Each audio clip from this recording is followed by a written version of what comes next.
ये तीसरा एपिसोड है करंट अफेयर्स का, चौथा है। पहले वाले में 76 सवाल आप लोगों की प्रैक्टिस करा दी गई है।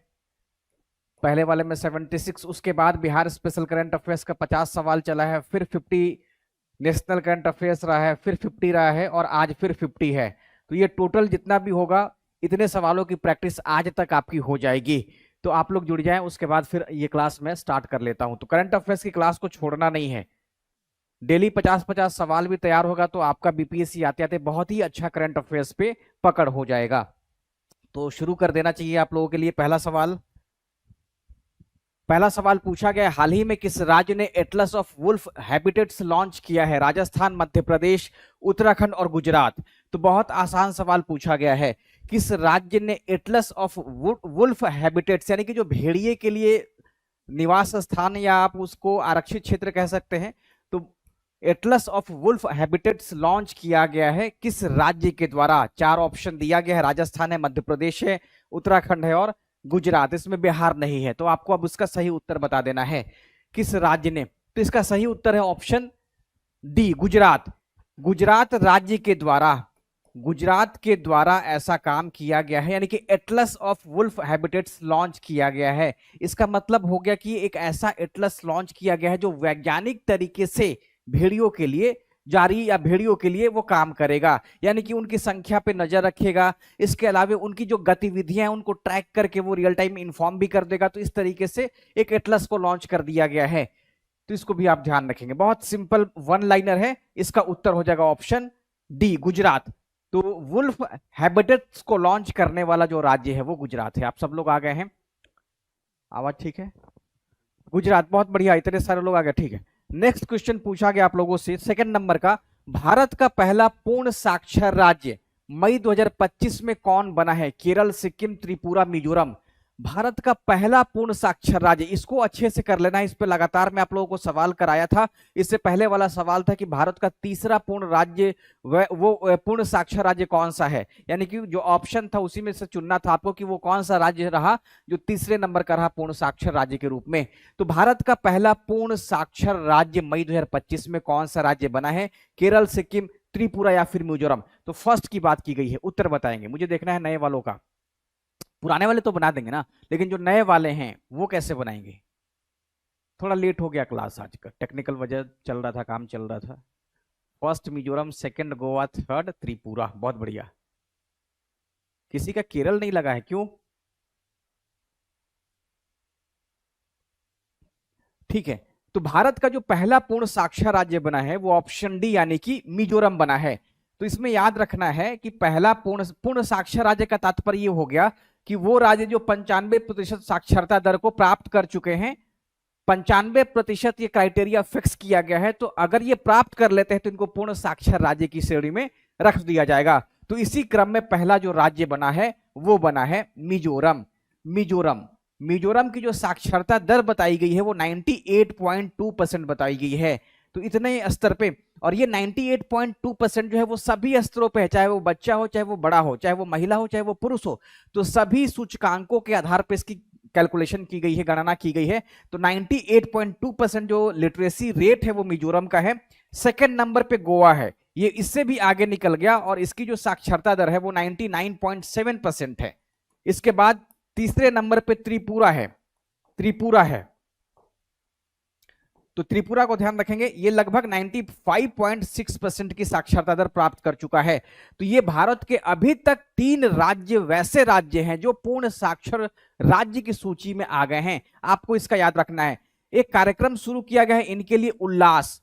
तो उल्लास कार्यक्रम के तहत ही इन्होंने अपनी साक्षरता दर में अभूतपूर्व वृद्धि दर्ज की है। इसी कारण से ये जो लक्ष्य है वो प्राप्त कर सके ये तीनों राज्य। तो इसको भी आप लोग याद रखेंगे कि वो कौन सा कार्यक्रम रहा जिसके चलते ये राज्य पूर्ण साक्षर राज्य में आ चुके हैं। तो उल्लास कार्यक्रम को भी आप याद रखेंगे। तो 95% साक्षरता दर प्राप्त कर चुके राज्यों को हम पूर्ण साक्षर राज्य में शामिल कर रहे हैं। इस पे मैंने पहले भी बताया है, लेकिन ये आपको डेटा याद रखना पड़ेगा, मतलब सबका परसेंटेज आपको याद रखना है। ये बहुत अच्छा रिलेवेंट सवाल पूछे जाने की संभावना है। अगर ये सब सवाल बीपीएससी नहीं बना पाती तो फिर कैसा सवाल तैयार करेगी? वो एकदम से घिसा पिटा रद्दी सवाल तैयार करेगी। ये बहुत अच्छा इस समय का है ताकि बिहार के लोग भी जान सके ना, तब तो अधिकारी बनकर के लोग शिक्षा के क्षेत्र में काम करेंगे, अदरवाइज वो ऐसे ही रह जाएंगे। उनका मेन मोटो हो जाएगा फिर दूसरे माध्यम से धनार्जन करना। राज्य में तो लगना पड़ेगा, यहाँ के लोग ही लगेंगे तभी हो पाएगा। प्रधानमंत्री मोदी ने किस योजना के तहत 103 पुनर्विकसित रेलवे स्टेशनों का उद्घाटन किया है? आत्मनिर्भर भारत योजना, जन सुविधा स्टेशन योजना, अमृत भारत स्टेशन योजना, भारत गेटवे योजना। ये भी सवाल आप लोगों के लिए अच्छा है। 18 राज्यों के लगभग 86 स्टेशनों की बात की गई है इस समय। तो प्रधानमंत्री नरेंद्र मोदी ने किस योजना के तहत 103 पुनर्विकसित रेलवे स्टेशनों का उद्घाटन किया है? सही जवाब बताएंगे आप। इसका सही उत्तर क्या है? कल वाला पीडीएफ मिल जाएगा, टाइम नहीं मिल पाया था, उसका आंसर वगैरह सब सेट करना पड़ता है ना, तो आंसर टाइप नहीं हो पाया था, इसी कारण से नहीं गया है। वो मिल जाएगा आप लोगों को, संडे आते आते सारा पीडीएफ मिल जाएगा।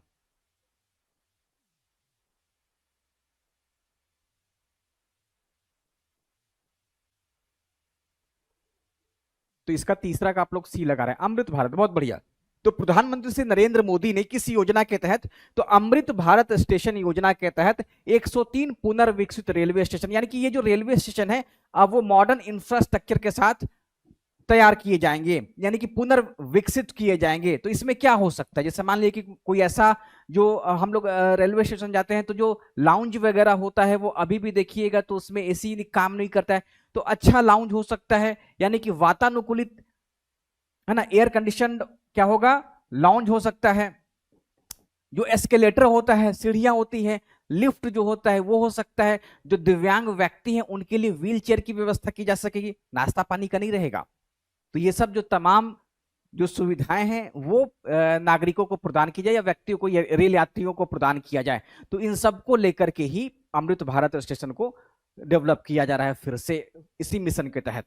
तो अमृत भारत स्टेशन योजना के तहत प्रधानमंत्री श्री नरेंद्र मोदी ने 103 पुनर्विकसित रेलवे स्टेशनों का उद्घाटन किया है, उद्घाटन किया जा चुका है। ये 86 मैंने गलत बता दिया, 103 आप याद रखेंगे, ठीक है। 103। नेक्स्ट है अनुसूचित जाति उपवर्गीकरण, सब क्लासिफिकेशन की बात की। जैसे कोटा के भीतर कोटा वाली बात अभी न्यूज में थी, तो लागू करने वाला भारत का पहला राज्य कौन सा बन गया है? तेलंगाना, बिहार, तमिलनाडु या फिर कर्नाटक? तो अनुसूचित जाति उपवर्गीकरण होता क्या है ना, सुप्रीम कोर्ट ने इसको वैध ठहरा दिया है। तो एक ही आप कह सकते हैं जो क्लास है एससी, तो इसके भीतर भी हुआ क्या है कि इसमें आरक्षण का लाभ कुछ लोगों को ज्यादा मिल गया है, कुछ लोगों को, यानी कि इसमें भी तो जातियां हैं ना, तो इसीलिए सब क्लासिफिकेशन की बात की, सब डिवीजन कर दिया गया इनका भी। तो जिन जातियों को मिला है तो हो सकता है इनके ऊपर कुछ कैप लगा दिया जाएगा। तो इस तरीके से तेलंगाना राज्य के द्वारा अब ये स्टेप लिया गया है और पहला राज्य बन गया जो अनुसूचित जातियों के लिए अब उपवर्गीकरण की भी बात कर दिया है। तो लागू करने वाला यानी कि इंप्लीमेंटेशन के स्तर पे इंप्लीमेंट कर दिया जा चुका है, लेकिन घोषणा सबसे पहले करने वाला जो राज्य था वो हरियाणा था। हरियाणा घोषणा तो किया लेकिन वह नोटिफिकेशन के स्तर पे ही रह गया, इंप्लीमेंटेशन के स्तर पे नहीं रहा है। इंप्लीमेंट कौन किया? तो इंप्लीमेंट कर दिया तेलंगाना। इसी वजह से तेलंगाना पहला राज्य बन गया जो अनुसूचित जाति उपवर्गीकरण को लागू करने वाला। और इसमें भी वो 3 लेवल कर दिया है, उसमें बता दिया गया है कि ऐसे लोग जो हैं वो ग्रुप 1 में आ गए हैं, 2 में आ गए हैं और 3। तो ये 3 प्रकार का कोटा निर्धारित कर दिया गया है और उसी आधार पे अब आरक्षण की बात किया गया है, ताकि जो आरक्षण का लाभ हो वो पूरी तरीके से, या आप कह सके उसको मतलब न्यायपूर्ण वितरण किया जाए। कोटा के भीतर भी तो न्यायपूर्ण वितरण की बात की जानी चाहिए। तो यही वजह है कि आप इस तरीके से इसको देखेंगे, ठीक है। तो अनुसूचित जाति उपवर्गीकरण को लागू करने वाला भारत का जो पहला राज्य बन गया वो बन गया तेलंगाना। ऑप्शन ए यहां पे सही जवाब है।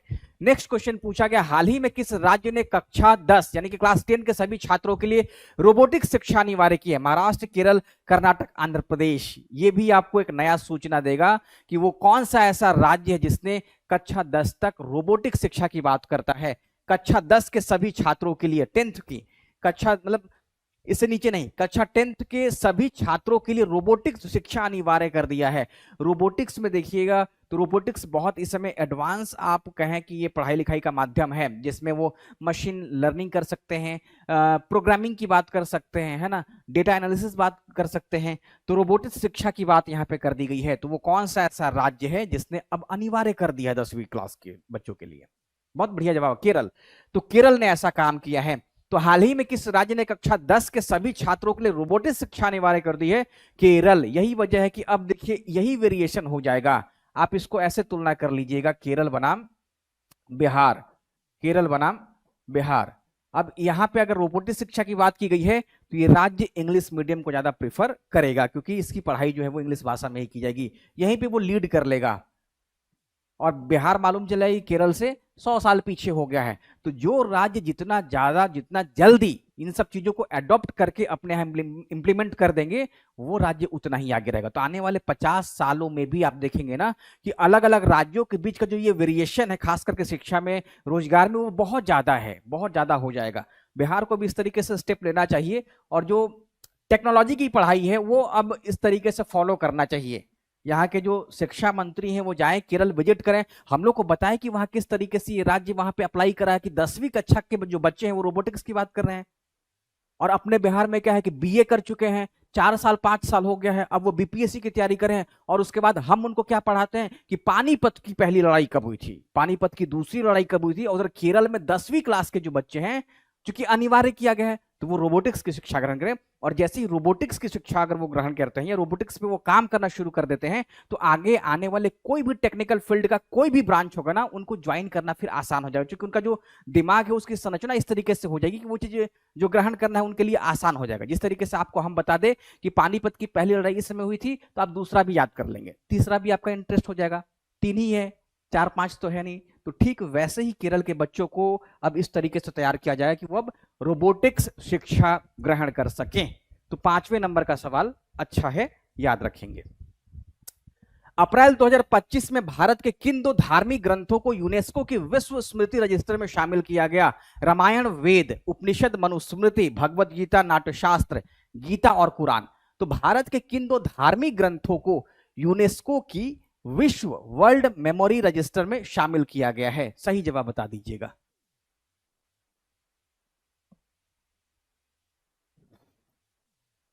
बिहार में तो फुर्सत ही नहीं है बाकी चीजों को, चुनाव वाले मुद्दों को छोड़ करके।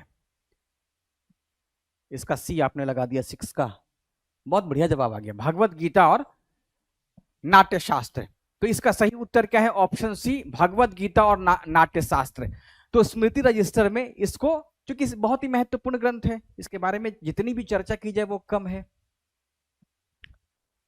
अप्रैल 2025 में दुनिया का पहला 3D प्रिंटेड सैन्य बंकर कहां पे स्थापित किया गया? इसको बीपीएससी के लिए भी ध्यान रखेंगे, लेह, तमांग, श्रीनगर, जैसलमेर, जैसलमेर। तो आपको बताना है कि अप्रैल 2025 में दुनिया का पहला 3D प्रिंटेड सैन्य बंकर, एक बंकर है जो जिसपे 3D प्रिंटिंग कर दी गई है, तो वही पूछा गया है, लगभग 11,000 फुट की ऊंचाई पे। अब आपको हिंट मिल गया होगा, आप इसका सही जवाब बता दें। हिंट मैंने दे दिया है। वॉल्यूम बढ़ाना होगा क्या? सबको वॉल्यूम कम लग रहा है? हेलो, वॉल्यूम तो सही आना चाहिए। आप एक बार अपना वॉइस देख लीजिएगा, वो फोन का अप डाउन करके। सही है वॉइस मेरी? केवल AIR1 की ही दिक्कत आ रही है, बाकी लोगों को तो दिक्कत नहीं आ रहा है। क्या बैटरी डाउन हो गया? कैसा है आवाज? वॉइस जा रही है मेरी आप लोगों तक?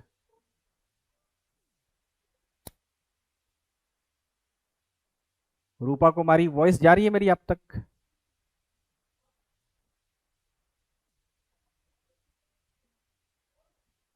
अच्छा ठीक है, आवाज तो पहुंच ही रही है। तो इसका सही उत्तर है ऑप्शन ए, लेह। अप्रैल 2025 में दुनिया का पहला 3D प्रिंटेड सैन्य बंकर कहां पर स्थापित किया गया है? तो ये बंकर स्थापित किया गया है लद्दाख के लेह में, लद्दाख के लेह में, लगभग 11,000 फीट की ऊंचाई पे। ठीक है, इस बात को आप याद रखेंगे। और ये दुनिया का पहला सैन्य बंकर है।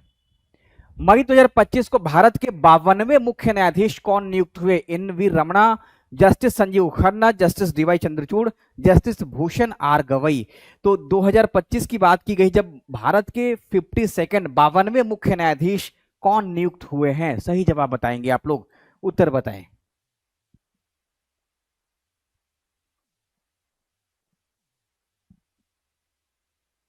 तो कितना कितना सही हुआ अभी तक आपका? 8वां सवाल है। 7 में कितना है आप लोगों का? 7 में 7, 8 में 8, कितना हुआ?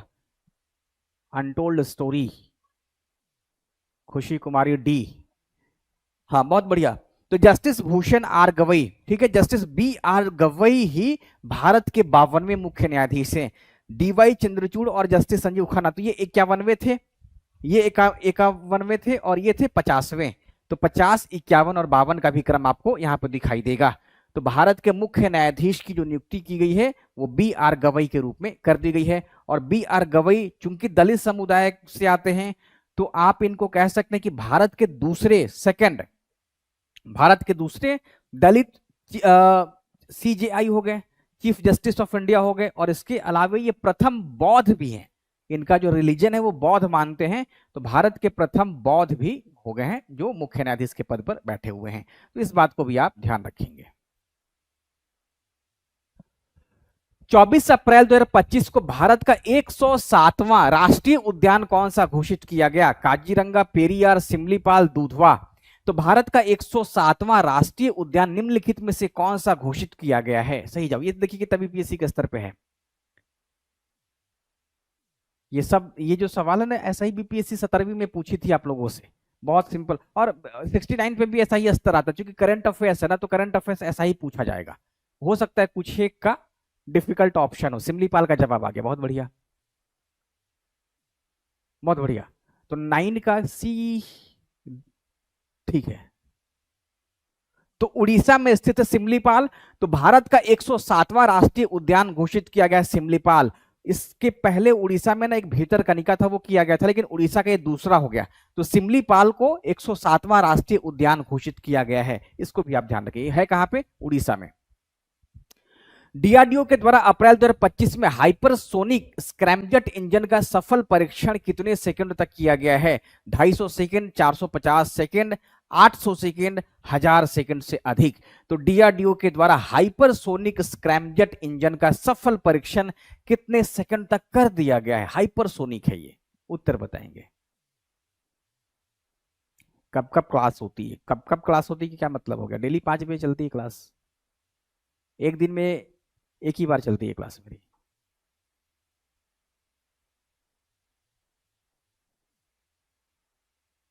थाउजेंड, 1000, 800 गलत हो गया। 1000, 1000 सेकंड से अधिक।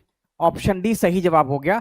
तो डीआरडीओ के द्वारा अप्रैल में जब हाइपरसोनिक स्क्रैमजेट इंजन का सफल परीक्षण किया गया, तो वो लगभग 16 मिनट तक इसका परीक्षण किया गया। तो 16 मिनट से थोड़ा अधिक ही हो जाता है, तो आप लोग इसको याद रखिएगा, 1000 सेकंड से अधिक किया गया। शक्तिपीठ एक्सप्रेसवे परियोजना को मंजूरी किस राज्य सरकार ने दी है? उत्तर प्रदेश, गुजरात, महाराष्ट्र, मध्य प्रदेश। शक्तिपीठ एक्सप्रेसवे परियोजना को, चूंकि एक्सप्रेसवे है और शक्तिपीठ के नाम से है, तो अभी आप लोग बना लें, पहले आप लोग बना लें, उसके बाद करंट अफेयर्स बहुत भूलेंगे आप, अभी लगातार अभ्यास करते रहेंगे। ये ऐसा टॉपिक है ना जिसमें भूल जाएंगे आप, बहुत सारा डेटा ऐसा है जो मेरे दिमाग से निकल जाता है। पीके 1000 होगा, मैंने बता दिया आपको 1000 हुई होगा। इट्स ईशानी, D, C Maharashtra, Maharashtra, option C Maharashtra. तो शक्तिपीठ एक्सप्रेसवे परियोजना को मंजूरी किस राज्य के द्वारा दी गई है? तो महाराष्ट्र। तो ये वहां का एक शहर है नागपुर, और वहां से कहा जाएगा गोवा। तो इसके बीच में, इन दोनों के बीच में लगभग 800 किलोमीटर की दूरी के बीच में इस एक्सप्रेसवे की शुरुआत की जा रही है। तो ये जो एक्सप्रेसवे वो मॉडर्न तकनीक से होगा, हो सकता है इसमें एआई फीचर्स भी लगा दिया जाए। एआई फीचर्स लगता है तो वाहन चलाने वालों को बहुत सुविधा, या ट्रैफिक कंट्रोल करना बहुत आसान हो जाता है। तो मंजूरी किस राज्य सरकार ने दी है? तो महाराष्ट्र सरकार के द्वारा दिया गया शक्तिपीठ एक्सप्रेसवे परियोजना। भारत का पहला real time forest alert system किस राज्य ने शुरू किया है? उत्तराखंड, झारखंड, मध्य प्रदेश, छत्तीसगढ़। सही जवाब क्या है? मंडे को ना हम लोग बिहार करंट अफेयर्स भी देखेंगे, और उसमें देखेंगे कि बिहार क्या कुछ कर रहा है। अभी तक हम लोग ना अलग अलग राज्यों का तो देखे, जैसे ये दिख रहा होगा मध्य प्रदेश का, तो क्या ऐसा कोई टेक्नोलॉजी बिहार भी अपने यहाँ के फॉरेस्ट या जो भी पेड़ पौधा उसके लिए कर रही है या नहीं कर रही है? जैसे मान लीजिए नालंदा जिला है, वहां पे तो वनीकरण है, राजगीर की पहाड़ियों पे भी फॉरेस्ट वगैरह है, तो क्या उसको ट्रैक करने के लिए बिहार सरकार इस दिशा में काम कर रही है, नहीं कर रही है? क्या कुछ करंट अफेयर्स आता है तो हम लोग मंडे को ऐसा देखेंगे। अभी फिलहाल आप लोग भारत का बना लीजिए। तो भारत का पहला real time forest alert system लागू किया गया है ये मध्य प्रदेश में, यानी कि वहां पे जो भी वनीकरण किया गया है अब उसको क्या है टेक्नोलॉजी से जोड़ दिया गया है। यानी कि उसमें कितना वनीकरण अगर कमी बेसी होता है या मान लीजिए कोई अतिक्रमण कर रहा है वन क्षेत्र को काटने लग रहा है तो वो उसकी तुरंत सूचना पहुंचा देगा संबंधित अधिकारियों को। इस तरीके से वनों को बचाना बहुत ही आसान हो जाएगा तकनीक के सहारे। तो इस तरीके से मध्य प्रदेश ने ऐसा काम किया है और ये बहुत ही अच्छा काम है इस दिशा में। अगर इसको सफलता मिल जाती है ना तो इसका केस स्टडी करके भारत के सभी राज्यों को इस दिशा में काम करना चाहिए, बिहार को तो करना ही चाहिए।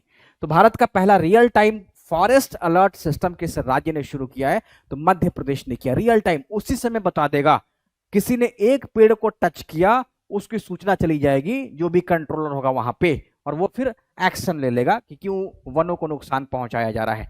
तो रियल टाइम फॉरेस्टल, अब मान लीजिए कि वन है किसी कारण से वो क्षतिग्रस्त, ऑटोमेटिक भी तो हो सकता है कि उसमें कुछ रोग ही पैदा हो जाए, रोग अचानक से लग गया उसकी वजह से जो वृक्ष है अचानक उसकी जो पत्तियां हैं असमय पीली होने लगी, तो इस दिशा में भी ये काम हो जाएगा और उसको प्रोटेक्ट किया जा सकेगा। तो भारत का पहला real time forest alert system लगाया गया है मध्य प्रदेश में। भारत का पहला deep water container transshipment hub कौन सा बंदरगाह बना है? Vizhinjam port, Jawaharlal Nehru port, Mundra port, Paradip port.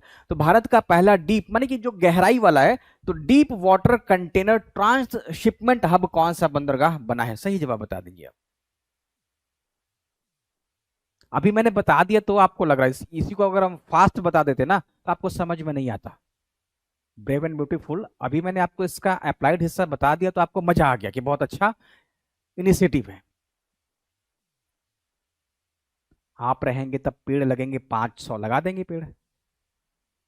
देखिए होता क्या है ना कि जो भी डेवलपमेंट का काम हो रहा है वो एक तो सस्टेनेबल है नहीं बिहार में, तो काटा जा रहा है वन, लगाया जा रहा है वृक्ष, एक जगह के 1000 पेड़ को खत्म कर दिया गया है। अब छोटे छोटे स्तर पे सजावटी पौधे लगा दिए गए, तो ये नहीं चलेगा।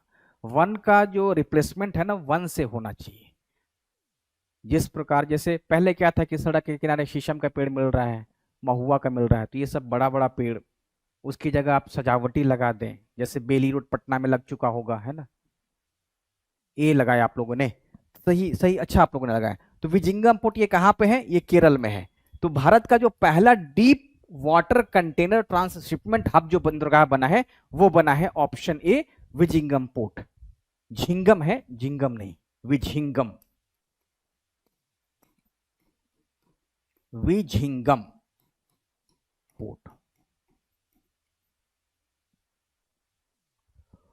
भारत सरकार ने किस अमेरिकी कंपनी को सैटेलाइट इंटरनेट सेवाओं की मंजूरी दी है? Amazon, HughesNet, Starlink, Google, Loon. उत्तर बताएंगे आप। सही जवाब क्या है? भारत सरकार ने किस अमेरिकी कंपनी को सैटेलाइट इंटरनेट सेवाओं की मंजूरी दी है? सही जवाब बता दीजिए। बहुत आसान है, एलन मस्क वाली कंपनी आपको दिख रही होगी, वही सही जवाब कर देंगे आप। यूपीएससी का मेंस, मेंस अभी नहीं, पीटी करवा रहा हूं आपको बीपीएससी का। मेंस में कोई बच्चे आएंगे ही नहीं जब मैं ऑनलाइन आऊंगा आपके इस चैनल पे, तो ये चैनल बीपीएससी वालों का है। बहुत बढ़िया जवाब आ गया विकास कुमार शर्मा का। तो विकास आप व्हाट्सएप में जुड़ गए सब लोग ना? कल वाले क्लास में ना लाइव वाला कमेंट में देखेंगे तो व्हाट्सएप का लिंक दिखाई देगा, आप लोग उसमें जाकर के ना ज्वाइन कर लेंगे। एक कमेंट होता है जो लाइव चल रहा है वो अलग होता है, और एक होता है कि आपका जो आफ्टर वीडियो जब पोस्ट हो जाता है तो आप लोग उसको जरूर से ज्वाइन कर लेंगे। हाँ, एयरटेल जियो पहले का है, ठीक है, अब इसको भी मिल गया है। तो किस अमेरिकी कंपनी को सैटेलाइट इंटरनेट सेवाओं की मंजूरी दे दी है? तो स्टारलिंक को। जियो एयरटेल को पहले दिया गया था, अब स्टारलिंक को भी ऐसा दे दिया गया है। समुद्री जल विलवणीकरण हेतु उच्च दबाव वाली पॉलीमर झिल्ली किसने विकसित की है? इसरो ने, डीआरडीओ ने, सीएसआईआर ने, या फिर बार्क ने? तो समुद्री जल के विलवणीकरण हेतु उच्च दबाव वाली पॉलीमर झिल्ली किसने विकसित की है? इसरो, डीआरडीओ, सीएसआईआर या फिर बार्क? सही जवाब बता देंगे, उत्तर बताइएगा आप लोग।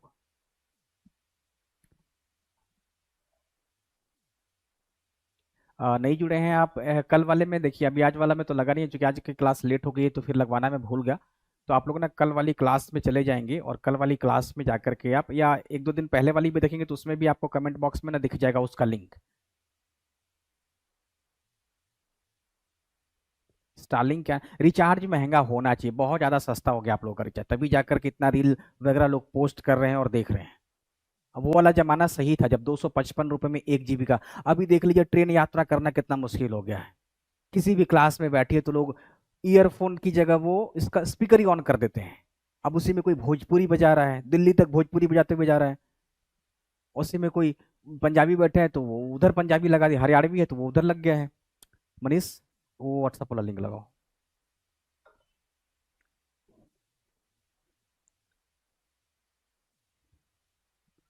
ठीक है, इसका उत्तर सही हो गया डीआरडीओ। तो समुद्री जल विलवणीकरण हेतु उच्च दबाव वाली पॉलीमर झिल्ली किसने विकसित की है? तो डीआरडीओ के द्वारा किया गया है। ठीक है, 16 नंबर का सवाल, हाल ही में किस राज्य ने सरापचू संरक्षण रिजर्व को अधिसूचित किया है? हिमाचल प्रदेश, उत्तराखंड, जम्मू कश्मीर, अरुणाचल प्रदेश।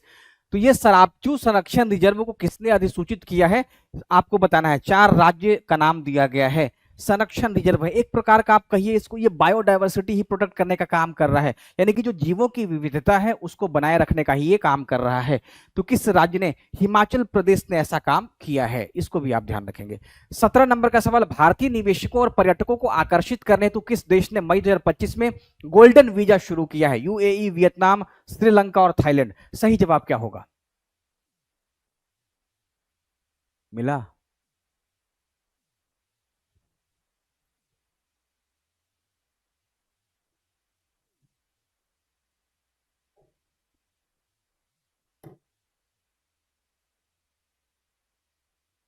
उसी में तो लिंक है ना, ग्रुप में ही लिंक डला हुआ है कल वाले क्लास में, दिख तो रहा है।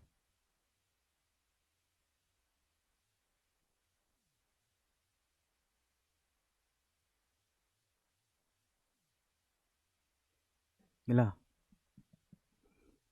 तो इसका नाम है वियतनाम। तो भारतीय निवेशकों और पर्यटकों को आकर्षित करने तो किस देश ने मई 2025 में गोल्डन वीजा की शुरुआत की है? तो वो किया गया है वियतनाम के द्वारा। लग गया? तो इसका सही उत्तर हो गया वियतनाम। अब वियतनाम को देखिए, गोल्डन वीजा शुरू करने वाला जो देश हो गया वो वियतनाम हो गया। यानी कहने का मतलब अब वीजा लेना बहुत आसान हो गया। क्यों? क्योंकि जो भारतीय इन्वेस्टर्स हैं और जो पर्यटक हैं उनको आकर्षित किया जाए। अब अब आपके जेब पर पड़ गया नजर वियतनाम का।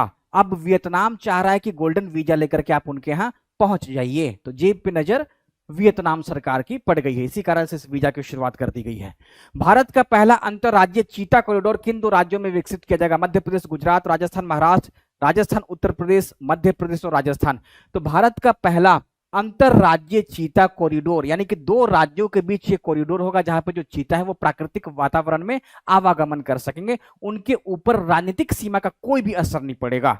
उनको ये नहीं पता है कि कोई मध्य प्रदेश राज्य है या फिर राजस्थान राज्य है, इनकी वजह से उनका आवास या हैबिटेट जो है छोटा हो जा रहा है।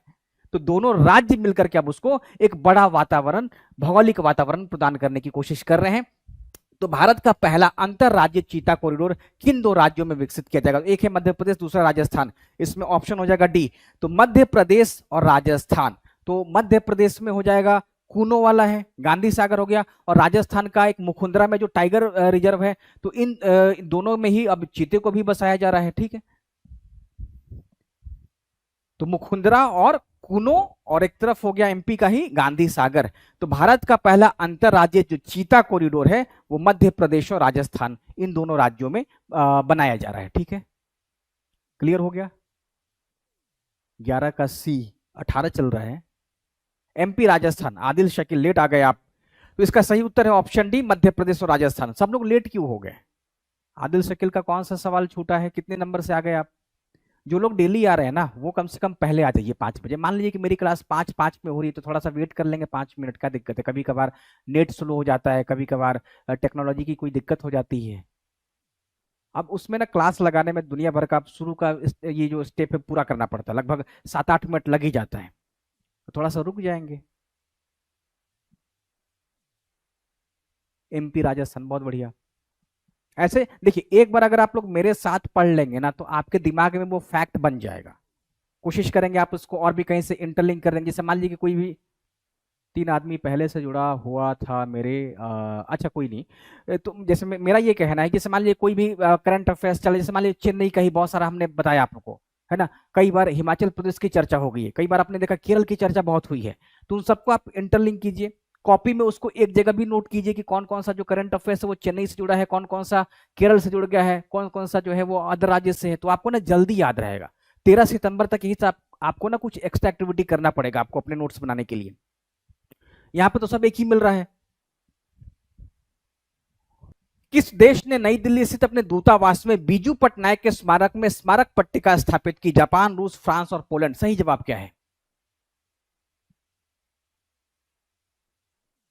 आप लोग ना अभी ऐड कर जाइएगा, अभी वो लिंक दिख रहा है व्हाट्सएप का, उसमें ऐड हो जाइएगा। संडे तक सारा पीडीएफ चला जाएगा आप लोगों को, संडे तक सारा सारा जो पीडीएफ है वो चला जाएगा। तो किस देश ने नई दिल्ली स्थित अपने दूतावास में बीजू पटनायक के सम्मान में स्मारक पट्टिका स्थापित की? इस देश का नाम है रूस। तो नवीन पटनायक जो उड़ीसा के भूतपूर्व सीएम रहे थे, उनके पिताजी ही बीजू पटनायक। तो इस वजह से दिया गया क्योंकि उन्होंने द्वितीय विश्व युद्ध में एक लेजेंड मैन की तरह काम किया था, स्टेट्समैन की तरह उन्होंने काम किया था। इसी वजह से उनकी जो प्रतिमा है वो लगाई गई है, ताकि उनका जो जो संदेश है वो वहां भी पहुंचे। तो अपने नई दिल्ली स्थित अपने दूतावास में बीजू पटनायक के सम्मान में स्मारक पट्टिका स्थापित की गई है। म्यांमार में भूकंप के बाद भारतीय सेना ने किस मानवीय अभियान का संचालन किया? ऑपरेशन मित्रता, ऑपरेशन मैत्री, ऑपरेशन ब्रह्मा, ऑपरेशन संवेदना। इसको अच्छे से नोट कर लेंगे बीपीएससी के लिए, ये सब सवाल पूछा जाता है। तो म्यांमार में भूकंप के बाद भारतीय सेना ने किस मानवीय अभियान का संचालन किया था? जैसे होता क्या है ना, आप लोग पढ़ लोगे कि ऑपरेशन सिंदूर चलाया गया, ऑपरेशन नादिर चलाया गया, लेकिन आ गया क्या? ऑपरेशन ब्रह्मा पूछ लिया गया। तो ये भी आप लोग याद रखेंगे। हो सकता है ये पूछे ना कि ऑपरेशन ब्रह्मा किस पर्पस से चलाया गया था।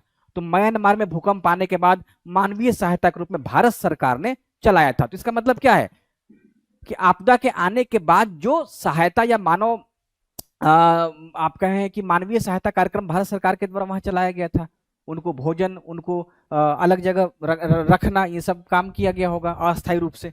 तो म्यांमार में भूकंप के बाद ऑपरेशन ब्रह्म या ब्रह्मा चलाया गया भारतीय सेना के द्वारा, भारतीय सेना के द्वारा। ठीक है। इरावदी किस नदी, इरावदी जो नदी है वो किस देश की नदी है? इरावदी, चिंदविन, सालविन, ये सब मैंने इसी क्लास में बताया है, 5 बजे वाली क्लास में, जब ज्योग्राफी का क्लास था। तो पंजाब सरकार राज्य की पहली तेंदुआ सफारी पार्क कहां पर स्थापित कर रही है? पटियाला में, मोहाली में, झज्जर, बचौली में, गुरदासपुर में। राज्य की पहली तेंदुआ सफारी पार्क कहां पर विकसित कर रही है? सही जवाब बता दीजिए। बिहार से भी जो सारे कुत्ते हैं ना, जो सड़क पे बैठकर किसी को भी काट सकते हैं, इनको कहीं और शिफ्ट कर देना चाहिए। गुड़गांव में परसों घटना हुआ, वो बहुत ही भयानक घटना था कुत्ता के काटने का। सारे जानवरों को उनके प्राकृतिक वातावरण में भेजने की बहुत ज्यादा जरूरत है। तो पंजाब सरकार ने राज्य की पहली तेंदुआ झज्जर बचौली में किया गया है। ठीक है, ऑप्शन सी यहाँ पे सही जवाब है। इस पे ज्यादा रिसर्च करने की आवश्यकता नहीं है, सिंपल तेंदुआ के लिए किया गया है। वैश्विक नेटवर्क तत्परता सूचकांक 2025 में भारत की रैंकिंग क्या रही? 24वीं, 36वीं, 42वीं या फिर 50वीं? वैश्विक नेटवर्क तत्परता सूचकांक 2025 में भारत की रैंकिंग। तो सब सूचकांक पे चर्चा चलेगा आज। आप लोग पहले इस सूचकांक को बना लीजिए, फिर हम लोग देखेंगे कि 1 to 10 में कौन सा रैंक आया है, 1 to 20 में कौन सा भारत का रैंक है, 30, 40, 50 में, मतलब टॉप 200 में भारत का कौन कौन सा रैंक किस किस स्थान पे आया हुआ है ना। यूपीएसआई। जय हिंद एवरीवन। ठीक है, आप उत्तर प्रदेश से आ गए हैं या फिर बिहार से ही है? बहुत बढ़िया जवाब आ गया, रोशनी सिंह कुशवाहा। ठीक है, अवनीश का गलत हो गया, 26 गलत है, 42 गलत है, 36 सही है, आदिल शकील का सही है। अब तत्परता में 36 को याद रखेंगे। ठीक है, तत्परता में क्या है? 36। वैश्विक नेटवर्क तत्परता जो सूचकांक है उसमें भारत की जो रैंकिंग आई है वो है 36वीं, 36वीं। एशिया का पहला वर्टिकल लिफ्ट समुद्री पुल पंबन ब्रिज कहां पे उद्घाटित हुआ है? पंबन ब्रिज पूछा गया। आप लोगों ने पंबन का नाम सुना भी होगा, पंबन आइलैंड का नाम सुना होगा, रामेश्वरम का नाम सुना होगा। अब आपको बताना है कि इस ब्रिज का उद्घाटन कहां पे किया गया है। सही जवाब बता देंगे।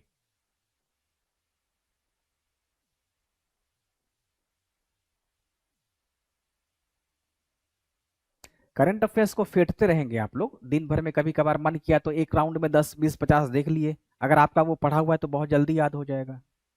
खाना खाने बैठे हुए 50 सवाल उसी समय देख लीजिए। रामेश्वरम। ठीक है, ऑप्शन इसका सी रामेश्वरम। तो एशिया का पहला, तो ये किया किसने है? ये किए हैं प्रधानमंत्री श्री नरेंद्र मोदी ने। प्रधानमंत्री नरेंद्र मोदी के द्वारा वर्चुअल तरीके से इसका उद्घाटन किया गया है। समुद्री पुल पंबन ब्रिज का, आप लोग इसको अच्छे से याद रखेंगे, रामेश्वरम का उद्घाटन किया गया है ना। रामेश्वरम तट से थोड़ा सा दूर है, तो अब क्या है कि इस ब्रिज के बन जाने से क्या होगा कि हालांकि ये रेल का है, समुद्री पुल है, तो इसमें ये बताया गया है कि थोड़ा सा ये ऊंचा भी हो जाता है, जिसके माध्यम से जो बड़े जहाज है वो पार कर जाएंगे, तो इस वजह से इसकी बहुत ही ज्यादा महत्व है। टाइम मैगजीन की दुनिया के सबसे महान वर्ल्ड ग्रेटेस्ट जो प्लेस है, इसकी सूची में कौन से भारतीय होटल को जगह मिली है? ताज लेक पैलेस और ओबेराय उदय विलास, ओबेराय विंध्य विलास और रैफल्स जयपुर, ललित ग्रैंड और ताजमहल पैलेस, लीला पैलेस और हयात रिजेंसी। तो टाइम मैगजीन की दुनिया की वर्ल्ड ग्रेटेस्ट प्लेस में भारत के कौन से 2 होटल को शामिल किया गया है? इसका उत्तर आपको बताना है। अमित, विराट कोहली। तो कल वाला जो पीडीएफ है ना, वो कल मिल जाएगा, संडे तक सब मिल जाएगा। अभी मैंने बताया है आपको, आते के साथ मैंने बोला है कि उसका आंसर वगैरह भी टाइप करना है, मिला लेना है, सब सही होना चाहिए। अमित समझ गए?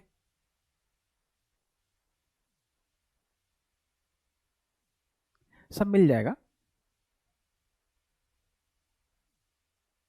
इसका उत्तर आपने बी लगाया है, इसका उत्तर बहुत बढ़िया। तो ओबेराय विंध्य विलास और राइफल्स जयपुर, तो ये जगह जो कहां पे है वो एमपी के बांधवगढ़ में है, एमपी के बांधवगढ़ में ये, हालांकि ये आपको याद नहीं रखना है, बांधवगढ़ में ये होटल है। और राइफल्स क्या है, जयपुर में, राजस्थान में है। तो मध्य प्रदेश और राजस्थान के 2 होटलों को वर्ल्ड ग्रेटेस्ट प्लेस के रूप में शामिल किया गया है, इसको याद रखेंगे आप। ओबेराय विंध्य विलास और राइफल्स जयपुर, इन दोनों होटल को ही टाइम मैगजीन ने शामिल किया है। भारत का पहला एआई आधारित खनिज अन्वेषण हैकाथन कहां पे आयोजित हुआ? बेंगलुरु, गोवा, रायपुर, जयपुर। तो एआई आधारित खनिज अन्वेषण हैकाथन कहां पे आयोजित किया गया है? सही जवाब बताइए। हर जगह देखिए एआई एआई एआई आ रहा है ना। और आप लोग के ना अब फेसबुक, इंस्टाग्राम, ट्विटर वगैरह पे एआई काम करेगा। अगर आप लोग भाई नरेंद्र को आप लाइक कर देंगे, वीरेंद्र साहब थे, तो उन्हीं से जुड़ा सारा आपको वीडियो दिखाई देगा। जिस पार्टी को आप लाइक कर देंगे ना, तो एआई उसी डेटा का एनालिसिस करके आपको वही वीडियो दिखाना शुरू कर देगा। तो भारत का जो पहला गोवा में किया गया है, तो भारत का पहला एआई बेस्ड जो खनिज अन्वेषण है, इसका मतलब क्या हो गया कि खनिजों की खोज में और भी ज्यादा एक्यूरेसी आएगी, और भी ज्यादा क्या आएगी, सटीकता आएगी। अगर उसमें वैरायटी ज्यादा है तो भी पता चल सकेगा एआई के माध्यम से। तो भारत में गोवा वो पहला राज्य रहा जहां पे खनिज आधारित हैकाथन एआई बेस्ड किया गया। सही जवाब हो जाएगा गोवा। आप लोग गोवा के लौह अयस्क के बारे में जानते हैं, बड़ा अच्छा केंद्र है भूगोल में। एक है पिरना अदोल और पाले उंडा, पिरना अदोल और पाले उंडा, इसको याद रखेंगे आप, पाले उंडा। ये 2 जगह ऐसा है जहां गोवा पे, जैसे आप लोग देखते हैं झारखंड में छोटा नागपुर का पठार हो गया, राजस्थान में खेतड़ी अरावली जो जगह है वहां पे खनिज वगैरह मिलता है। गोवा में लोहा मिलता है पिरना अदोल में, ये द है, और पाले उंडा में मिलता है। जैसे मान लीजिए कि एक और जगह आ जाता है नामचिक और नामफुक, नामचिक और एक आता है नामफुक। ये बता सकते हैं भारत के किस राज्य में स्थित है नामफुक? बड़ा इंपॉर्टेंट है ये, नामचिक और नामफुक, कोई बता सकता है इसमें? नामचिक नामफुक कहाँ पे है? क्या ये कोल बेल्ट है, या आयरन बेल्ट है, या फिर कॉपर बेल्ट है? नामचिक नामफुक बता सकते हैं? क्या अरुणाचल प्रदेश में स्थित है? तो वहीं का है, ये कोल बेल्ट है ना, तो इसको भी आप याद रखिएगा। अब एक और आप बता सकते हैं, कालगुरली कुलगाडी, ये सोना का बेल्ट है, गोल्ड बेल्ट है। कालगुरली, कालगुरली और कुलगाडी, क्या ये भारत में है या ऑस्ट्रेलिया में है? ऐसे मिलता जुलता नाम को जरूर आप याद रखेंगे। कालगुरली कुलगाडी ऑस्ट्रेलिया में है, यहां सोना मिलता है, तो इसको भी आप याद रखें। तो भारत का पहला जो एआई आधारित खनिज अन्वेषण हैकाथन किया गया है वो गोवा में किया गया है। नेक्स्ट बनाएंगे आप। प्रधानमंत्री श्री नरेंद्र मोदी ने मार्च 2025 में धरती आबा जनजातीय ग्राम उत्कर्ष अभियान की शुरुआत किस राज्य से की है? ओडिशा, छत्तीसगढ़, झारखंड या फिर मध्य प्रदेश? तो धरती आबा जनजातीय ग्राम उत्कर्ष अभियान, धरती आबा कहा गया है, यानी कि फादर ऑफ अर्थ, ये कहा गया है बिरसा मुंडा को। अब आप लोग बता देंगे कि इस अभियान की शुरुआत किस राज्य से की गई है? सही जवाब बताएंगे। ऑस्ट्रेलिया में है कालगुरली और कुलगाडी। उसी तरीके से चीन में है सेंसी और सांसी, ये भी कोल बेल्ट ही है। 26 का सी। बहुत बढ़िया, हो गया सिंपल। तो बिरसा मुंडा की वजह से आपको धरती आबा याद रहेगा, और धरती आबा जनजातीय ग्राम उत्कर्ष अभियान याद रखेंगे। तो धरती आबा जनजातीय ग्राम उत्कर्ष अभियान की जो शुरुआत की गई है वो झारखंड से प्रधानमंत्री श्री नरेंद्र मोदी के द्वारा की गई है। यानी कि अब जनजातियों या आदिवासियों के महत्व को भी केंद्र में रखा गया है, उनके उत्कर्ष की बात अब कर दी गई है। और उनके उत्कर्ष कैसे, तो ग्राम के माध्यम से, यानी कि पूरे गांव का ही उत्कर्ष किया जाए। विश्व खुशहाली सूचकांक 2025 वर्ल्ड हैप्पीनेस इंडेक्स 2025 में भारत की रैंक क्या रही? 104, 118, 122, 91वीं। तो विश्व खुशहाली सूचकांक में भारत की रैंकिंग बताना है, क्यों भारत इतना नीचे खुशहाल रैंक में है।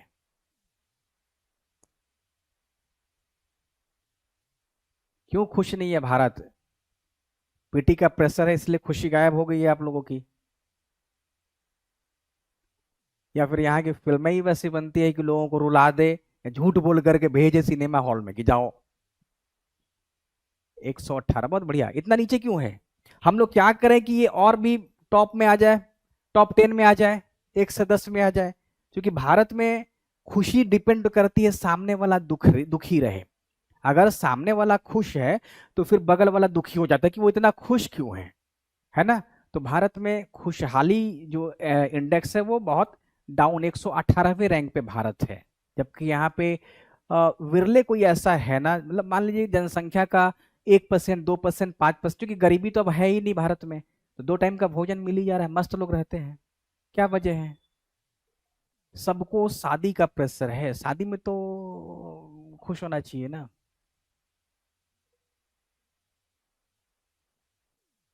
नहीं, यहाँ के लोग दूसरे की खुशी देख करके दुखी हो जाते हैं। जैसे आपको, आप लोग का पीटी हो जाएगा ना, तो आप देखिए आपके फ्रेंड कितने निराश हो जाएंगे, दुखी हो जाएंगे बेचारे। जैसे ही आपका पीटी हुआ है, आप खुश हैं, बाकी बात सामने में दुखी।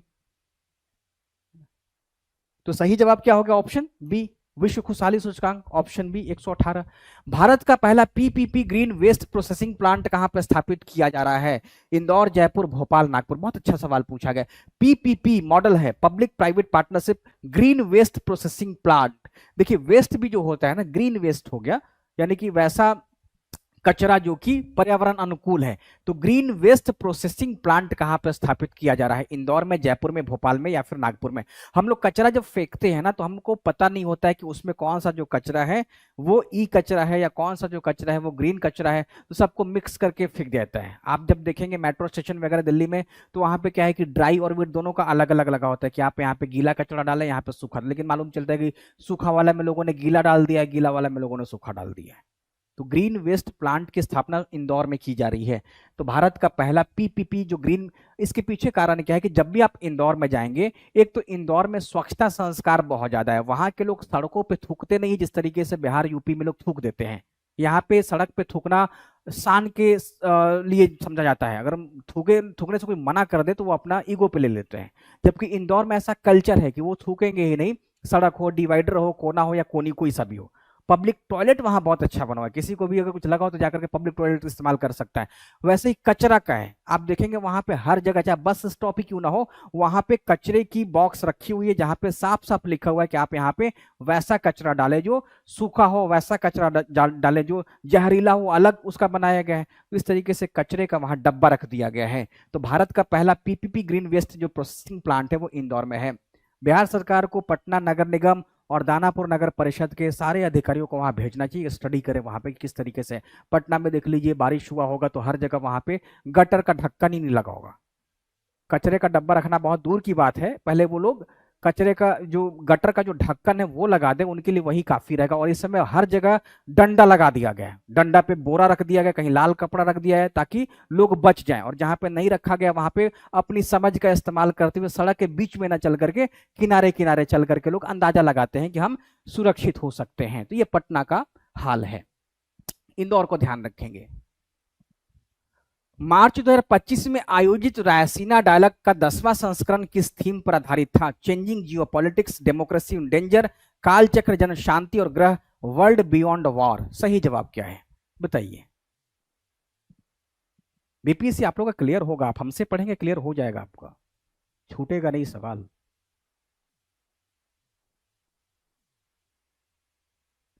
पटना डूब गया, वही बात है, पटना डूबेगा ही क्योंकि यहाँ पे काम हुआ ही नहीं है। ड्रेनेज सिस्टम यहाँ का बहुत ही खराब है। तेज प्रताप यादव का वायरल हो रहा था वीडियो कि उनका जो भी जो रेसिडेंस है वो भी डूब गया है। तो जब उनका डूब गया है तो आप किस खेत के मूली हैं, है ना। और बाकी लोग आरा सासाराम का और बदतर स्थिति होगा। उत्तर इसका ऑप्शन सी, कालचक्र, जन शांति और ग्रह सही जवाब हो जाएगा। ठीक है। कुंभकोणम पान और थोलाई फूल माला को मार्च 2025 में जीआई टैग मिला है, या किस राज्य का उत्पाद है? केरल, कर्नाटक, तमिलनाडु। डी ऑप्शन गायब हो गया। चलिए एक और ऑप्शन देते हैं हम। डी क्या दे दे? तेलंगाना कर देते हैं, बिहार कर देते हैं, महाराष्ट्र कर देते हैं, कर्नाटक कर देते हैं। कर्नाटक है, केरल, कर्नाटक, महाराष्ट्र कर देते हैं। अब आप बनाए। तो कुंभकोणम पान और थोवलाई फूल माला को मार्च 2025 में जीआई टैग मिला है, यह तमिलनाडु का है। ठीक है, ऑप्शन यहाँ पे सी सही जवाब है। ग्लोबल टेररिज्म इंडेक्स 2025 में भारत को कौन सी रैंक मिली है? 10वीं, 11वीं, 12वीं या फिर 14वीं? तो ग्लोबल टेररिज्म इंडेक्स में भारत को, देखिए आप लोगों ने अभी तक एक और इंडेक्स बनाया था जिसमें 118वां आप लोगों ने खुशहाली का देख लिया था, नेटवर्किंग में आप लोगों ने देखा 36, अभी आप लोगों ने देखा 14। तो ग्लोबल टेररिज्म इंडेक्स में भारत का जो रैंक है वो 14वां है। ठीक है, ऑप्शन यहाँ पे डी सही जवाब हो गया, ऑप्शन डी। तो आज वाला जो रैंक आप लोग पढ़े हैं ना, उसको अभी से ना एक अलग कॉपी पे नोट कर लीजिएगा, ताकि एग्जामिनेशन में ना आपको 10-15 डेटा इस तरीके से याद हो कि कौन कौन सा जो रैंक है उस पे भारत का पोजीशन कौन कौन सा है। पहले आप इसमें बाद में जाएंगे कि कौन सा देश टॉप कर रहा है। खुशहाली में पहले नंबर पे कौन है, बाकी के में पहले नंबर पे, पहले आप भारत का याद कर ले। जब आप भारत का याद कर लीजिएगा उसके बाद फिर आप देखें कि पहले नंबर पे कौन कौन सा देश आ रहा है। तो आप लोग अभी 3 डेटा पढ़ लिए कौन कौन सा रैंकिंग है। तो 14वां रैंक है ग्लोबल टेररिज्म इंडेक्स 2025 में, भारत को ऐसा प्रदान किया गया है। किस दिन लेकर के मैं आ जाऊंगा आपके लिए सारा रैंक वगैरह। स्पीडी थोड़ा अपडेट होने दीजिए, अभी नहीं। आपका एग्जाम है 13 सितंबर को, तो 1 सितंबर को स्पीडी आ जाएगा ना, 1 सितंबर को स्पीडी आ जाएगा। तो जब 1 सितंबर को स्पीडी आ जाएगा तो फिर 3-4 सितंबर तक उसमें जो भी रैंकिंग दी हुई होगी ना, तो वो उसमें सारा रैंक इकट्ठे ही पेज में दे दिया रहता है। तो उस पेज में पढ़ करके आपको मैं बता दूंगा कि भारत की रैंकिंग जो है वो 1 से स्टार्ट करते हुए कहां तक पहुंच रही, तो आपको ना जल्दी याद हो जाएगा। तो आपको फिर वो याद करना आसान हो जाएगा। उसमें अगर कोई डेटा हो जाएगा तो उसको उसके अनुसार फिट भी कर दिया जाएगा। नेक्स्ट बनाएंगे आप। फरवरी 2025 में कर्नाटक सरकार ने ग्रामीण सड़क नेटवर्क को सुधारने के लिए कौन सी योजना शुरू की है? तो ये कर्नाटक सरकार के द्वारा शुरू किया गया है ग्रामीण सड़क नेटवर्क को सुधारने के लिए। प्रगति पथ स्मार्ट गांव अभियान, ग्राम संचार योजना, सशक्त सड़क योजना। तो कर्नाटक सरकार ने ग्रामीण जो सड़क है उसको सुधारने के लिए कौन सी योजना की शुरुआत की है? तो इसका उत्तर हो जाएगा ऑप्शन ए, प्रगति पथ। प्रगति पथ किस राज्य सरकार के द्वारा ग्रामीण सड़क नेटवर्क सुधारने के लिए किया गया है? तो आप लोग इसको भी याद रखिएगा कि पहली बार प्रकृति 2025 का आयोजन किया गया है अंतर्राष्ट्रीय कार्बन मार्केट सम्मेलन के नाम से।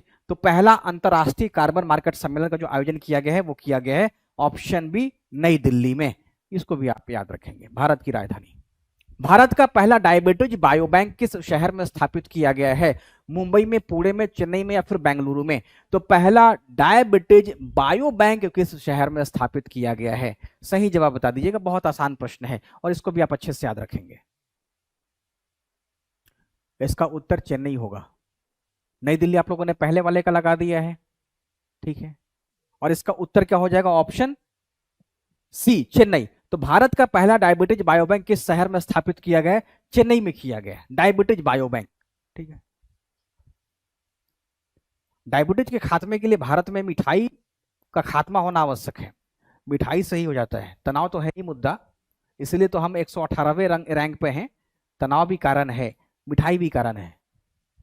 नॉर्थ बिहार में 20 रसगुल्ला एक ही साथ लोग खा ले रहे हैं, आश्चर्य है। मेरी भी आदत मिठाई खाने की है। हम जब डायबिटीज होगा तो देखा जाएगा।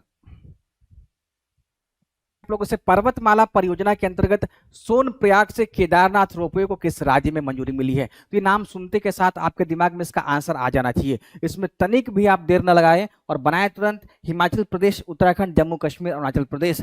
तो सोनप्रयाग से केदारनाथ रोपवे को किस राज्य में मंजूरी मिल गई है? ये मंजूरी मिल गई होगी, श्योर है उत्तराखंड में मिली है। तो इसको भी आप याद रखिएगा।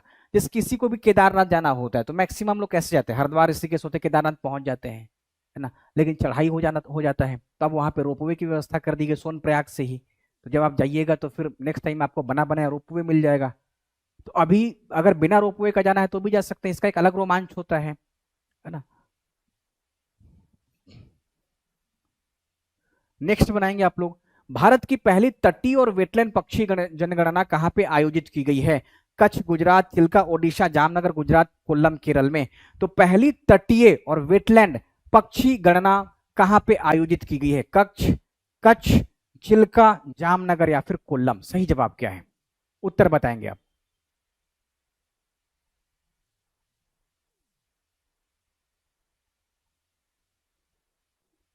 UK means Uttarakhand, United kingdom नहीं। बहुत बढ़िया जवाब आ गया, जामनगर गुजरात में किया गया। तो भारत का जो पहला तटीय और वेटलैंड जो पक्षी जनगणना किया गया है वो किया गया है जामनगर में, गुजरात में किया गया। तो वन लाइनर सवाल ही है, ये वन लाइनर ही है, इसको आप लोग याद रखेंगे।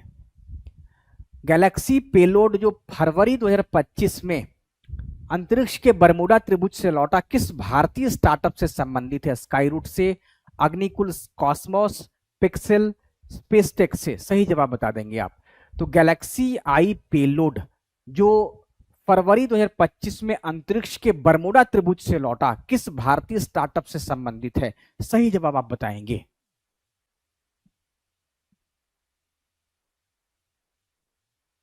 प्रियंका को ब्लॉक कीजिए। क्या कर रही है प्रियंका, मैं देखा नहीं,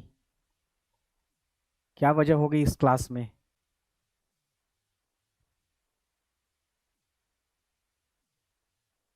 इसका आप लोग उत्तर बता दें, स्पेसटेक को याद रखेंगे। इसका सही उत्तर है ऑप्शन डी।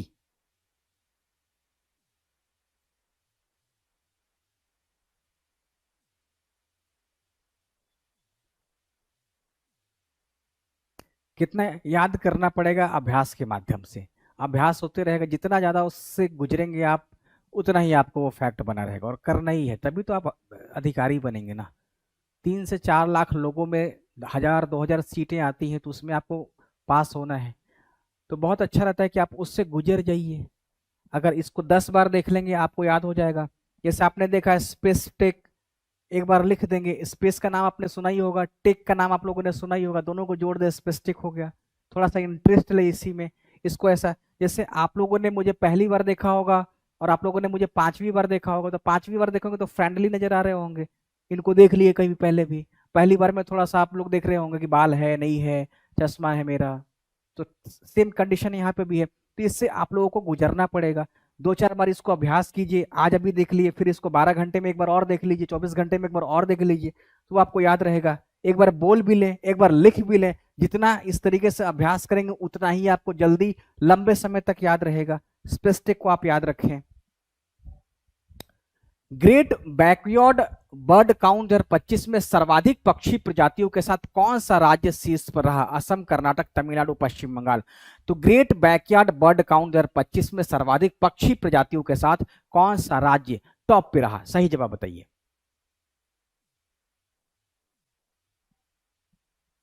हाँ, विकास देखिए कितना अच्छा, आपने डी की बजाय स्पेस्टिक लिख दिया है। मेरे द्वारा 2-3 बार आप लोगों ने सुन लिया होगा स्पेस्टिक के बारे में, अब आपको याद हो जाएगा, सुना सुना लगेगा। ठीक है, तो ऐसे ही याद करेंगे, जितना ज्यादा आप उसको अभ्यास के रूप में देखेंगे। जैसे सचिन तेंदुलकर, चाहे उनका पहला मैच रहा होगा या उनका 250वां मैच रहा होगा, बिना अभ्यास के तो जाएंगे नहीं। ऐसा नहीं है कि गए सीधे मैदान में ही उतर गए और खेलना शुरू कर दिया, ऐसा तो था नहीं। अभ्यास करना ही पड़ता। 3 दिन पहले से लगातार अभ्यास हो रहा है, 6-6, 8-8 घंटे का अभ्यास चल रहा है। आज भी जो लोग क्रिकेट खेलते हैं वो भी इस तरीके से अभ्यास करते ही हैं, तो आपको भी अभ्यास कर लेना है, बिना अभ्यास का होगा नहीं। फैक्ट तभी याद होगा आप उसको जितना ज्यादा प्रैक्टिस करें, चाहे वो आप मॉक टेस्ट के माध्यम से, चाहे वो पढ़ करके, लिख करके, किसी भी माध्यम से रिवीजन करें।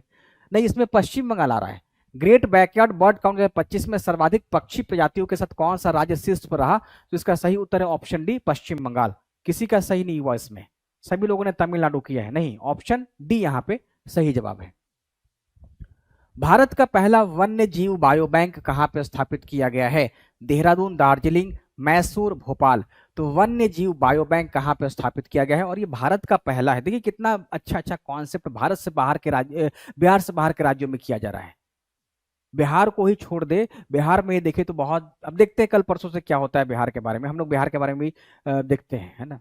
कि ऐसा तो नहीं कि यहाँ के लोगों को बस लोक लुभावन वादों से ही खुश रखने की कोशिश की जा रही है, ग्राउंड लेवल पे कोई काम हो रहा है कि नहीं, तो कल परसों से उसको हम लोग देख लेंगे, 2 बार देखिए, 3 बार देख लें, 4 बार देख लें।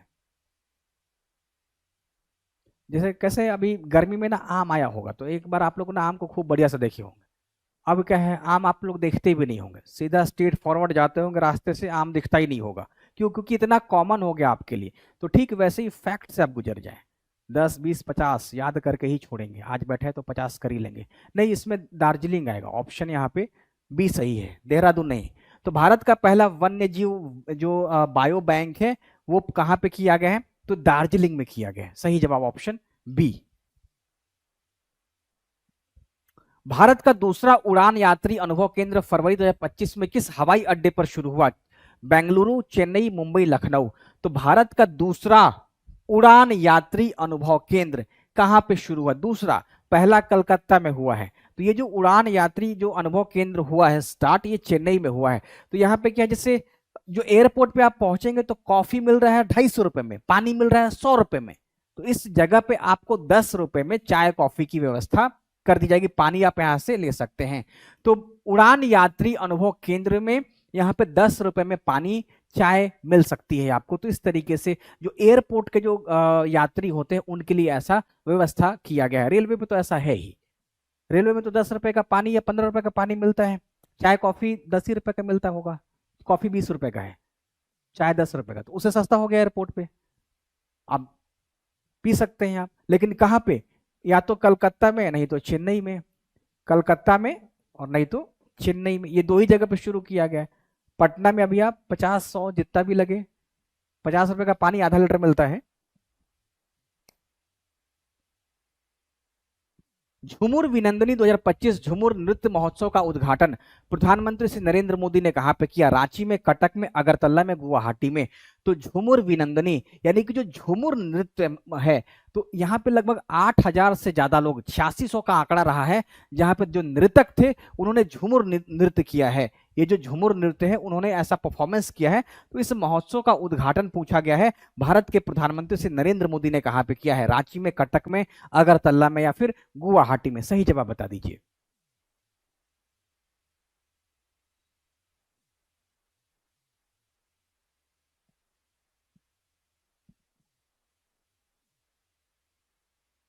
तो 41 का सी, नहीं डी, गुवाहाटी, असम में ये किया गया है। असम के गुवाहाटी में प्रधानमंत्री के द्वारा ऐसा शुरू किया गया। ठीक है, तो आप लोग याद रखिएगा, झूमर विनिंदनी विनंदनी 2025, तो नंदनी ही कर लेंगे, झूमर आप लोग सुने ही होंगे, झूमर नंदनी कर लें। तो झूमर विनंदनी असम के गुवाहाटी में प्रधानमंत्री ने उद्घाटन इसका किया है।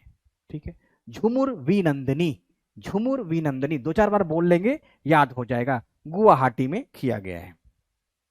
31 जनवरी 2025 को भारतीय रेलवे द्वारा कौन सा सुपर ऐप लॉन्च किया गया है? स्वरेल, वन रेल, रेल सेवा, भारतीय रेल मित्र। तो एक ऐसा सुपर ऐप स्टार्ट किया गया है भारतीय रेलवे के द्वारा, जहां पे आप टिकट भी बुक कर सकते हैं, जहां पे आप पीएनआर चेक कर सकते हैं, जहां पे आप शिकायतें दर्ज करा सकते हैं, किसी भी स्टाफ की व्यवहार से आप दुखी हो गए, शिकायत दर्ज कर लें, रेलवे का टाइम टेबल भी प्राप्त कर सकते हैं। तो एक प्रकार का ऐसा ऐप आ गया है जो अब सारी सेवाओं को एक ही में, फीचर्स में या एक ही ऐप में दिखाना शुरू कर देगा। इस ऐप का नाम है स्वरेल, इसका इंग्लिश वर्ड है SWARAIL। तो स्वरेल की शुरुआत कर दी गई है। तो 31 जनवरी 2025 को भारतीय रेलवे के द्वारा सुपर ऐप स्वरेल की शुरुआत कर दी है। अभी क्या है कि आप लोग देखते हुए कि वेयर इज माई ट्रेन जो ऐप है, वो आपको ट्रेन की जो एक्यूरेट, जो रियल टाइम जो लोकेशन है वो देता है ना। थोड़ा बहुत लेट रहता है 1 आध मिनट का, लेकिन वो लगभग रियल टाइम टाइम के बराबर ही वो देता है कि ट्रेन पहुंची कहाँ पे, कितनी मिनट देरी से चल रही है। लेकिन टिकट बुक करना होगा तो फिर आपको IRCTC पे जाना पड़ता होगा। अगर आपको ये देखना है कि भारत में पटना दिल्ली के बीच में कितनी ट्रेनें चल रही, तो फिर आपको NTES पे जाना पड़ता होगा, यानी कि अलग अलग ऐप का इस्तेमाल कर रहे हैं। तो अब एक सुपर ऐप आ गया है, इसको आप अभी डाउनलोड करके देख लीजिए है कि नहीं फंक्शन में। स्वरेल डाल दे गूगल प्ले स्टोर में और डाउनलोड कर लिए, बड़ा काम का ऐप होगा। भारतीय रेलवे के द्वारा अगर ऐसा किया गया है, तो अगर ऐसा कर दिया गया तो बड़ा अच्छा फिर ये ऐप होगा। नेक्स्ट बनाएंगे आप लोग। अंकटाड के द्वारा अप्रैल 2025 में जारी वैश्विक नेटवर्क तत्परता सूचकांक में भारत की रैंकिंग क्या रही है? 28वीं, 36वीं, 45वीं या फिर 62वीं? तो अंकटाड के द्वारा अप्रैल 2025 में जारी, ये तो रिपीटेड हो गया, 36वां आप लोगों ने बनाया था, 43 का कौन सा हो गया? ऑप्शन बी 36वां। याद हो गया सभी लोगों को?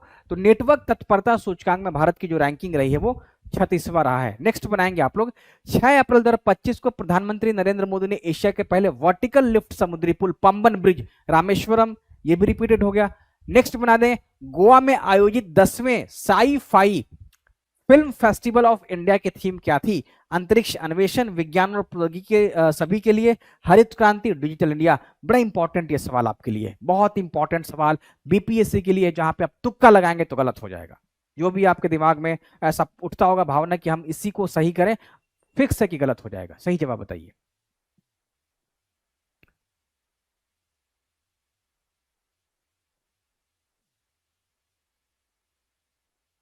इसका उत्तर आपको बताना है, अभी तक आया नहीं है।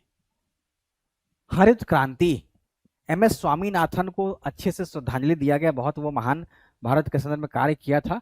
तो 10वें sci fi science film festival of India की जो थीम थी वो हरित क्रांति रखा गया था। इसको याद रखिएगा, स्वामीनाथन को सम्मान देने के लिए ऐसा टाइटल रख दिया गया था।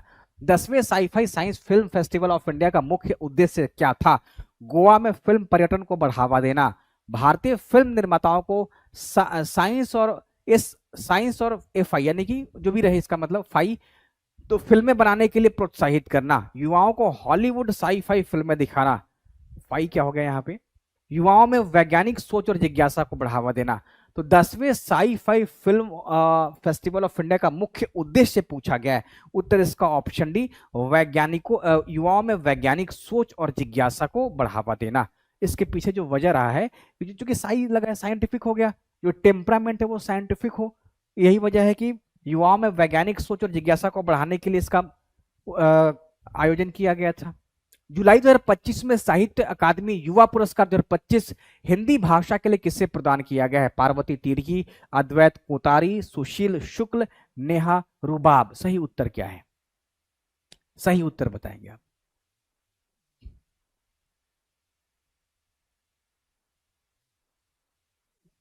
तो इसका उत्तर है ऑप्शन ए, पार्वती तिर्की को प्रदान किया गया साहित्य अकादमी युवा पुरस्कार 2025। नेक्स्ट बनाएंगे आप लोग, हाल ही में भारत और किस देश के बीच बाघों को एक देश से दूसरे देश में बसाने का एक ऐतिहासिक समझौता हुआ है? Cambodia, Myanmar, Vietnam, Thailand. तो भारत और किस देश के बीच बाघों को एक दूसरे, मतलब दोनों को एक दूसरे में, जैसे भारत से क्या है कि बंगाल टाइगर वहां भेजा जाएगा ताकि उसको प्रोटेक्ट किया जा सके, तो भारत और किस देश के बीच बाघों को एक देश से दूसरे देश में बसाने का एक ऐतिहासिक समझौता हुआ है? तो भारत और कंबोडिया के बीच में हुआ है, यानी कि बंगाल टाइगर को वहां भेजा जाएगा ताकि वो वहां पे भी, क्योंकि वहां के जो लोग हैं ना वो उन्होंने शिकार कर लिया है, अब शिकार करके उसकी जो संख्या वो खत्म कर दी है, इसी कारण से उसको भारत से मंगवाना पड़ेगा। तो भारत ने इस पर सहमति व्यक्त कर दी है। तो भारत और कंबोडिया के बीच में बाघों को लेकर कैसा समझौता हुआ है? जिस तरीके से आप लोगों ने देखा कि भारत में अगर चीते को बसाना है तो अफ्रीकन कंट्री नामीबिया से चीता लाया गया है, तो ठीक वैसे ही कंबोडिया की सरकार ने अपने यहाँ बाघों को लेकर के ऐसा प्रयास किया है कि वहां के प्राकृतिक पर्यावास में अब उनको बसाया जाए। तो बाघ को लेकर के भारत और कंबोडिया ने आपस में ऐसा समझौता किया है। चूकना है नहीं है आपको, हो सकता है कि उसमें ऑप्शन नामीबिया का ही दे दे ताकि नामीबिया वो आपके ध्यान में चला और तुक्का आप लगा दे, ऐसा मत कीजिएगा। भारत और कंबोडिया है। हाल ही में भारत सरकार के द्वारा 1.92 करोड़ युवाओं के लिए शुरू की गई नई रोजगार योजना का नाम क्या है? प्रधानमंत्री गरीब कल्याण योजना, प्रधानमंत्री कौशल विकास योजना, प्रधानमंत्री रोजगार सृजन कार्यक्रम, प्रधानमंत्री विकसित भारत रोजगार योजना। तो ये आपको बताना है। इसका देखिए पहले से एक स्कीम चलते ही आ रहा था, अब उसको इसी का नाम बदल दिया और कह दिया गया प्रधानमंत्री विकसित भारत रोजगार योजना, है ना, प्रधानमंत्री विकसित भारत रोजगार योजना। तो इसमें लगभग ये बताया गया है कि हम 2 साल में लगभग 3.5 करोड़ रोजगार युवाओं को देंगे, है ना, और उसमें भी 1.92 जो करोड़ है वो नए युवा रहेंगे। ये क्या है? एकदम से बिल्कुल फर्स्ट टाइम इस रोजगार कार्यक्रम में जुड़े होंगे। तो 1.92 करोड़ नए युवा इसमें शामिल किए जाएंगे, कुल संख्या 3.5 करोड़ का है। जुलाई 2025 में भारत ने किस देश के साथ एक ऐतिहासिक व्यापक आर्थिक और व्यापार समझौता पर हस्ताक्षर किया है? सही जवाब बता देंगे। तो रूस है, जापान है, यूनाइटेड किंगडम है, संयुक्त राज्य अमेरिका है। तो भारत ने किस देश के साथ, ये आपको मेंस में पढ़ लेना है, बीपीएससी मेंस में इस पे आपको आंसर तैयार करना है। भारत और यूनाइटेड किंगडम ने आपस में ऐसा एग्रीमेंट किया है, 26 प्रकार के इसमें सर्विस को शामिल किया गया है, या फिर प्रोडक्ट इसमें शामिल हो जाएगा। तो 26 क्षेत्रों को शामिल किया गया है, और ये जो देश है यूरोप का है वो है यूनाइटेड किंगडम। तो भारत और यूनाइटेड किंगडम, अभी बताया गया ऐसा कि फिलहाल भारत और यूके के बीच में 56 बिलियन का डॉलर का कारोबार है, इसको बढ़ा करके 100 बिलियन डॉलर तक बढ़ा देना है। तो ऐसा लक्ष्य रखा गया, देखते हैं आगे कहां तक पूरा हो पाता है। तो भारत और यूनाइटेड किंगडम के बीच में ऐसा समझौता हुआ है, तो पहली बार ऐसा भारत ने किया, और अपने आप में काफी क्रांतिकारी ये समझौता है। तो इसको मेंस के लिए भी आप लोग अच्छे से पढ़ेंगे, है ना। भारत ब्रिटेन या भारत यूनाइटेड किंगडम मुक्त व्यापार समझौता, तो इससे भारत को क्या लाभ होगा, क्या चुनौतियां आएंगी, है ना, इस पे हम लोग बाद में मेंस के समय बात कर लेंगे। लेकिन अभी फिलहाल आप लोग यूनाइटेड किंगडम का नाम आप याद रखेंगे। ठीक है, तो 50 सवाल का डिस्कस हो गया। कल की क्लास